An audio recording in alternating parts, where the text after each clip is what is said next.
Armagedon 3.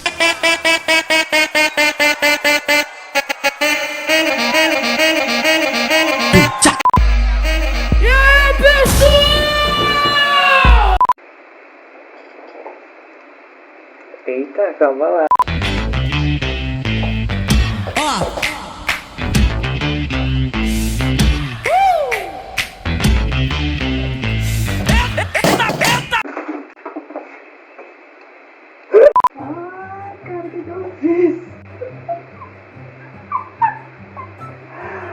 Espero que esteja bem. Meu Deus, risco. Gente, olha isso aqui. Não sei se dá pra ver. Não sei se tá focando, meninas. Risco. Ai, gente, eu espero que ele esteja funcionando. Eu acho que sim, tô conseguindo ouvir. Hey, belíssimes, tudo bem com vocês? Comigo tudo bem, espero que também esteja com vocês também. É com essa introdução de milhões, toda desastrosa, assim conforme é a minha vida, que a gente começa o vídeo de hoje. Acredito assim que vocês tenham uma constituição de imagem minha bem doida diante do penúltimo vídeo. Eu tô indignada com o Brasil! Eu tô muito indignada! Supera. Porque eu não vou voltar pra dentro do meu quarto. Eu não vou voltar pra escuridão. E não vou deixar que vocês silenciem a minha voz.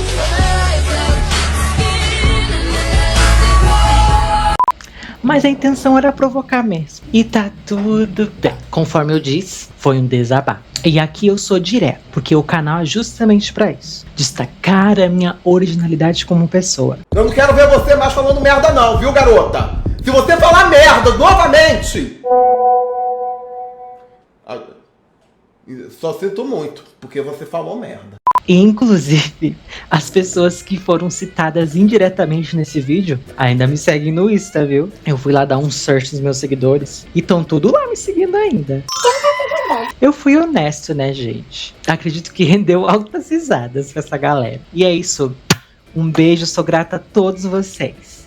Se a gente fosse mais unida, o mundo seria outro. Ridículo. E por mais difícil que possa parecer para alguns, isso constitui, mas não me define totalmente como profissional. Para alguns, aclamada. Para outros, cancelada. Só vai comer quando eu sair da mesa, ponto.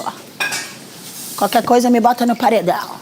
Mas faz parte. Se Carol Conká teve uma trajetória parecida, de cancelada a aclamada, quem será eu nessa fila? Mas pra provar pra vocês, após a repercussão desse vídeo, acabei recebendo um feedback da minha ex-supervisora, na primeira experiência que eu tive como aprendiz. Olha só que coisa bela. Isso aqui, gente, diz muito sobre mim, como profissional. E de tão boa que foi a nossa relação nesse ambiente, nós nos tornamos amigos. Não só com a minha supervisora, ex-supervisora, mas com as outras demais colegas que também estavam nesse quadro naquele momento. Aliás, muito grata a vocês, meninas. Mó saudade. Eu estou amando! Beijo estelar, sabe, diva Luana. E é sobre, gente, vamos virar a página contra a hipocrisia e falar de gestão de pessoas muito mais acessivelmente. Além, é claro, de jovial. Para alguns um deboche, para outros uma aula. Mas meu propósito não é esse, viu? Tu quer saber da teoria em si? Lá, bonitinho como tá no livro? Aí a conversa não é comigo. Faz um cursinho qualquer na internet aí que você vai adorar. Incluindo até graduação relâmpago, que hoje em dia existe muito no EAD. Mas aqui eu vou ser direta, meu amor. E conforme a fórmula do penúltimo vídeo, na qual é a que mais bombou atualmente no meu canal, vou trazer muita fofoca. Aliar teoria com a realidade, de acordo com o que eu já vivi profissionalmente, e contribuir também não só com o que eu já experienciei presencialmente, como até, enfim, em outros âmbitos. Tá, gente? Ninguém vai escapar de mim. Então, antes de eu começar esse novo ato, não esquece de curtir para que esse vídeo chegue a mais pessoas e o algoritmo entenda que você gostou desse vídeo. Comenta pra gente já interagir mais e compartilhe para me ajudar mais efetivamente. Além, é claro, de se inscrever no canal da gata para ficar sabendo das próximas novidades quando eu lançar por aqui. Sem mais enrolação, bora lá. Hoje, minha gente, nós vamos começar o ato hablando sobre a geração Z e um pouquinho da Alpha, uma geração que tá vindo aí com tudo, quebrando padrões no atual mercado de trabalho. Mas não só atrair é algo fundamental nas empresas hoje, quanto principalmente reter. Como eu consigo suprir o máximo das expectativas desses jovens? Esse meu ato aqui no YouTube vai trabalhar isso. Inteligência pura. Por isso que aqui na frente, ó, eu coloquei fonte. Não foi preciso. Para começar impactando, a gente traz algumas matérias. De acordo com a Forbes, geração Z é a menos engajada no trabalho. Colaboradores de 18 a 25 anos são os que mais relatam não cumprir sua jornada de trabalho. De acordo com a Exame, como ser feliz no emprego? O que a geração Z busca no mercado? As definições de sucesso foram atualizadas e ter um cargo de alto nível hierárquico tem deixado de ser relacionado a isso. Pior que é verdade, que é uma encheção de saco. A metrópole já é mais convidativa, pesquisa exclusiva. O que a geração Z pensa sobre o trabalho? É como as ideias dessa turma sobre o emprego, a saúde mental, a família, as dorgs e os relacionamentos afetivos podem mudar o mundo. Aqui eu já vou direto na lata. A nossa geração é muito idealista. E querendo ou não, um pouco realista, sabe? Pode ser um problema? Pode. Mas fazer o que, né, gente? O que a internet não faz com a nossa cabeça? A BBC também escancara as habilidades profissionais que faltam à geração Z. Os profissionais da geração Z de 95 a 2010, de alguma forma ou de outra, estão progredindo no mundo do trabalho. Mas ao mesmo tempo, alguns especialistas se preocupam com o fato das disposições de trabalho remoto e híbrido já estarem deixando alguns profissionais em início de carreira para trás. E a CNN dá um tapa na cara e grita contra essa empresa. O mercado de trabalho não está preparado para atender às demandas da geração Z. E aqui é muito real. E é por isso que eu tô fazendo esse vídeo. Conforme a fórmula conhecida dos meus vídeos, eu sempre separo em um lado agradável e desagradável. E nesse caso, eu vou trabalhar com desafios e colaboração, trazendo alguns aspectos que a gente vai começar a citar nesse vídeo e outros de como a gente pode pensar um pouquinho só, refletir para tomar ações e medidas melhores com essa geração que eu amo e pertenço tanto. Eu sei, ninguém gosta de mim, eu não quero que vocês gostem. Tá mais pra mim é uma honra vocês não gostarem de mim, porque glorifica que eu sou diferente e eu tô feliz de ser diferente. Partindo então para os desafios, vamos ao tópico 1. Condições de vida diferentes. Aqui, conforme eu já comecei quase que introduzindo o vídeo, a nossa geração cresceu junto da tecnologia. E na vida adulta, é muito mais difícil de a gente sair de casa para manter uma só com a gente mesmo. Ainda mais com o que se pensa hoje sobre concepção de família. É muito melhor hoje, com as opções e alcance que temos diante da tecnologia, estar solteiro do que um relacionamento. Não é o meu caso. Mas o que eu digo, se você pode ficar na casa dos pais e ainda assim namorar ou casar, ter comida, roupa lavada, tu vai querer sair daí? E imagina se esse trabalho for ainda home office. Se você tem potencial e competência para assumir esse cargo dentro desses parâmetros, tu vai ficar ali mesmo. E o quanto é diferente a realidade de época. A geração passada, que é a Y e também a X, teve uma outra realidade, com a tecnologia ainda nem tão acessível. Era-se difícil até de ter uma TV. Quem dirá um computador? Você tá tirando bola da minha cara? Eu falei, chama o gerente, filho. Eu tô pagando, eu quero comprar o Night Bruick.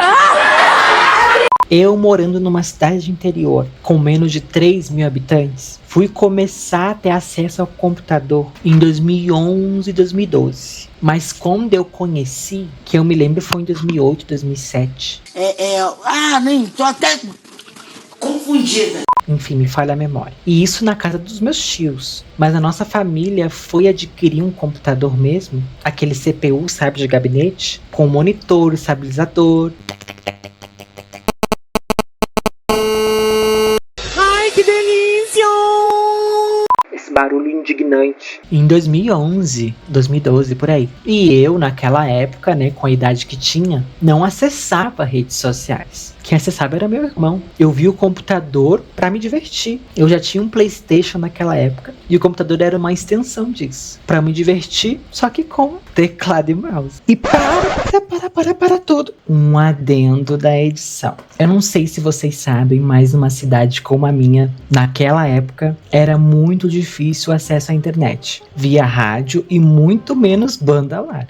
E com isso, quando a gente começou a ter acesso a ela, nós usávamos aquele antigo modem, sabe? A internet, uma merda. Mas era a que tinha. E era assim que meu irmão conseguia acessar as redes sociais. E quando a minha mãe comprou o modem dela e conseguiu acessar a internet também, o meu irmão criou o Facebook pra ela. E eu, sem Facebook ainda, ficava explorando as buscas do senhor Google. E eu aproveitava demais para explorar minha paixão por Crepúsculo. Altos wallpapers que eu tinha para colocar no meu celular. Não só no celular como no próprio PC. Além de eu assistir as performances das divas do pop internacional e nacional também a 360 pixels.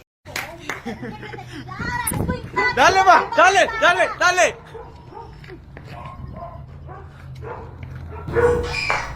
Como Shakira, Rihanna, Lady Gaga, Beyoncé. Aí aqui pro Brasil, Carol de Niterói, Anitta, Valesca Popozuda. Gente, eu era apaixonado desde já pela Furacão 2000. Apenas um repertório de lendas que constituíram essa minha personalidade icônica. João de Barro, eu te entendo agora!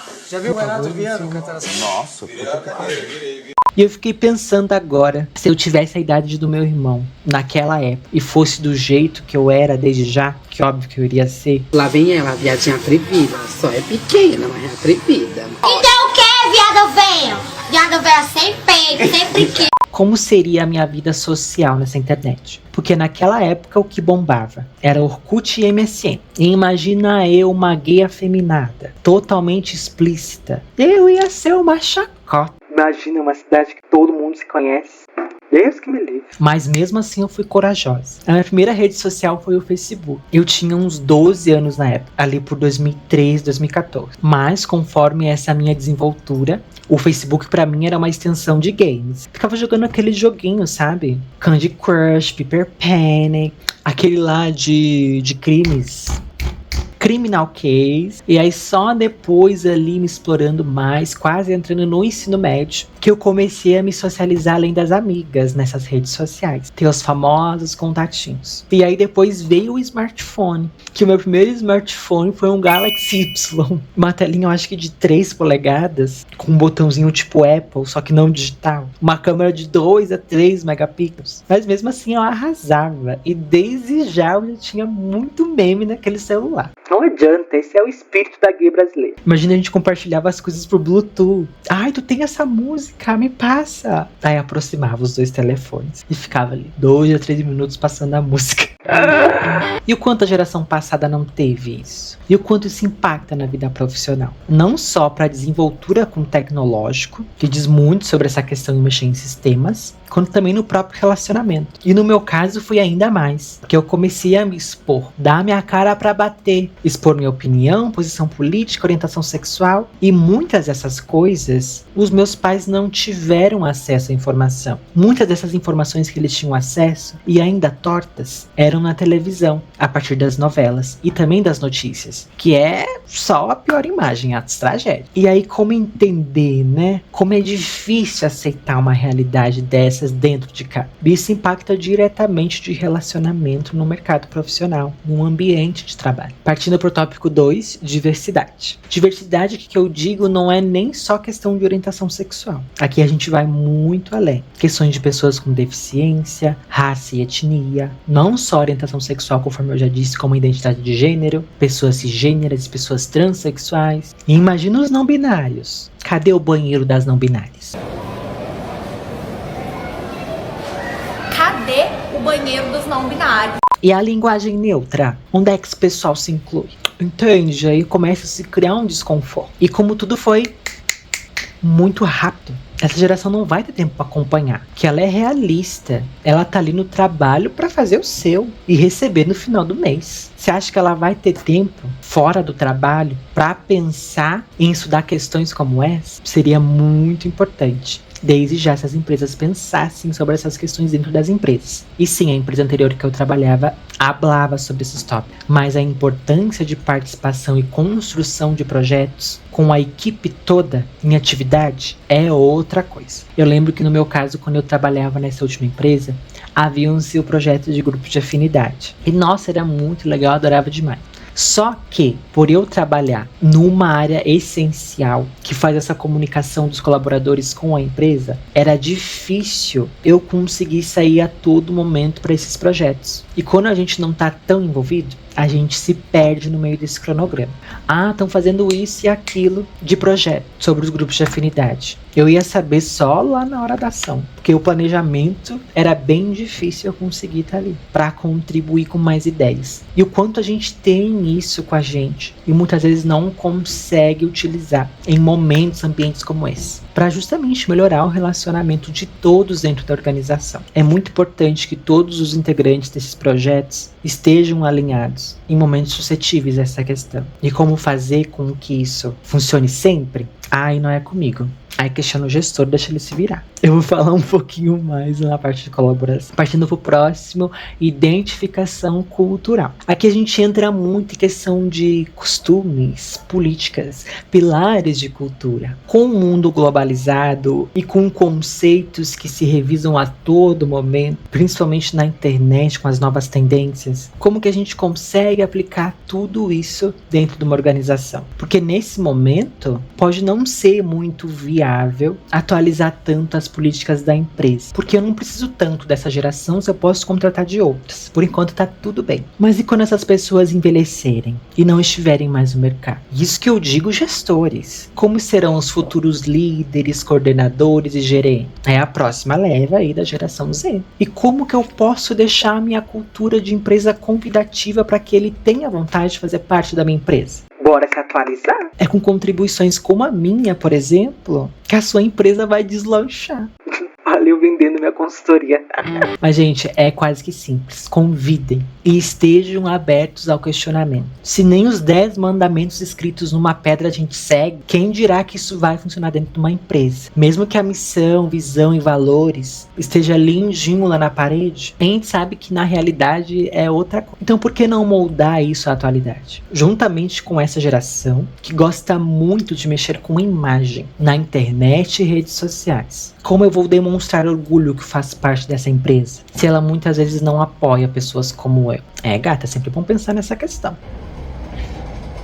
Não olha pro lado, quem tá passando é o bonde. Se ficar de calçada, a porra da porra. Aqui eu digo que o que é que valorizamos muito a transparência e, gente, responsabilidade social. Não há como fugir disso daqui uns 10 anos. E agora vamos pensar mais em colaboração? Pois então, vou tentar ajudar um pouquinho você, gestor. Tópico 1, suporte. Relacionado à questão de condições de vida diferentes, é sempre bom a gente dizer o óbvio. Relacionada ao financeiro. Como que a gente pode pensar em ações para reduzir o prejuízo financeiro de nossos colaboradores? Não, você não vai precisar parar o que você está cuidando ali na sua dinâmica de trabalho com toda a equipe, caro gestor, para cuidar da questão de salarial, de como está sendo os gastos e os ganhos desse colaborador. Não, é muito simples. Coloca um cursinho lá na plataforma de treinamento sobre como administrar os seus gastos, que tá ótimo. Se o colaborador chegar com essa queixa para você, depois de pedir um aumento, é claro, manda esse curso pra ele. E eu lembro, inclusive, que nessa última empresa que eu trabalhava, tinha uma cooperativa de crédito. E óbvio, os créditos eram muito acessíveis. Mas desde a integração, quando ela apresentava os serviços pra gente, fazia uns cálculos lá de salário, já dava algumas orientações. Isso parece óbvio, mas para nossa geração é difícil de entender, porque nós somos fascinados pelo consumo diante da nossa querida sociedade capitalista e neoliberalista. E trazendo mais uma fofoca, eu tive apenas 1 mês de experiência morando sozinho. E, gente, É muita abdicação. A gente tem que sacrificar de muitas coisas que antes a gente tinha com muita fartura morando com os pais, pra conseguir fazer um rancho suficiente e ter os mantimentos suficientes dentro de casa. Eu lembro que eu recebi um salário na época de 1.100, na primeira experiência que eu tive no comércio lá em Vacaria. E o meu primeiro rancho, que não fui eu que paguei, foi o meu pai. Foi ali um teste pra ver quanto que eu ia gastar. Eu gastei benditos R$900. Imagina, 90% do meu salário. Então é muito necessário reforçar isso para nossas gerações, porque o gastar, gente, ele tá em todo lugar, e principalmente para nós que estamos sempre no digital, nas redes sociais, nos games, e até em qualquer coisa que a gente fala: ai, quebrei um dente, vou precisar implantar. Aí tu abre teu telefone, propaganda. Clínica de ortodontia. Implante o seu dente hoje mesmo com 20% de desconto.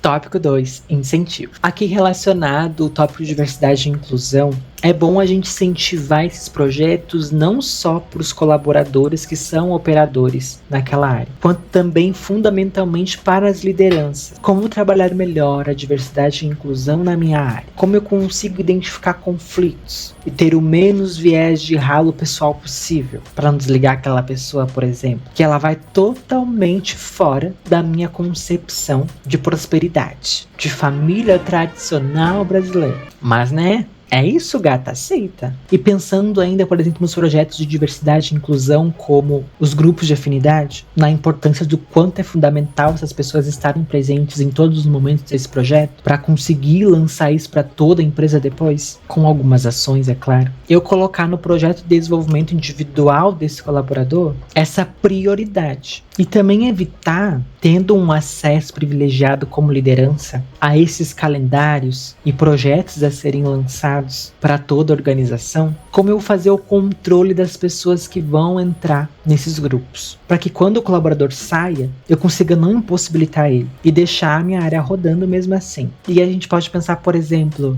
da minha área, apenas 3 pessoas podem participar dos grupos de afinidade. Quem gostaria? E mais um ponto, tem que ser grupos de afinidade diferentes. Não pode ser o mesmo. Porque daí que acontece? Quando tiver o dia da reunião do grupo de afinidade dos LGBTs e tiver 2 pessoas naquela área, vai gerar um grande impacto. Então a gente faz essa subdivisão. Eu preciso que um entre nos LGBTs, outro nos PCDs, outro das mulheres, sabe? Assim a gente vai pensando, dando umas ideias. E tópico 3, envolvimento. Aqui a gente, conforme eu já disse, abre essa discussão para que a geração hable mesmo. Venha hablar você também, venha hablar você também. E nós, como pessoas pertencentes desta, vamos ser muito honestos desde já. Não só no feedback com a pessoa que nos gerencia, quanto com a própria equipe. Então, caros gestores, precisamos acolher. E acredito que aqui a gente pode entrar também num outro tópico, que é relacionado à valorização de potencial. Se eu tô vendo que aquela pessoa tá trazendo muitos aspectos de melhoria de cultura, por exemplo, por que não pensar em indicar ela para outros colegas líderes? Porque é muito frustrante você tá interessado em se desenvolvendo com tópicos de outras áreas, nesse caso, por exemplo, das políticas de governança, e tá limitada somente à área que você já tá ali dentro. Se pensar em políticas empresariais, quanto à evolução do desenvolvimento do quadro de colaboradores, é mais que essencial e importante hoje em dia, para se reter esses talentos. Me evitar aí mais um desligamento voluntário ou involuntário. E involuntário que eu digo é o gestor se indignar, porque o querido postou um meme falando indiretamente mal do gestor. Mas calma, eu vou falar mais sobre isso no próximo vídeo. Eu tô exausta! Eu preciso descansar!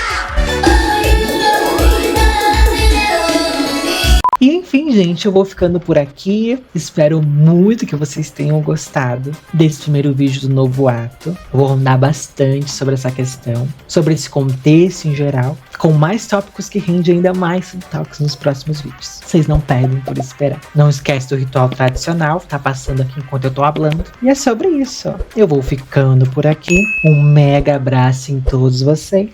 E tchau, tchau. Segura, se prepara, vou provocar. Não jogue velho.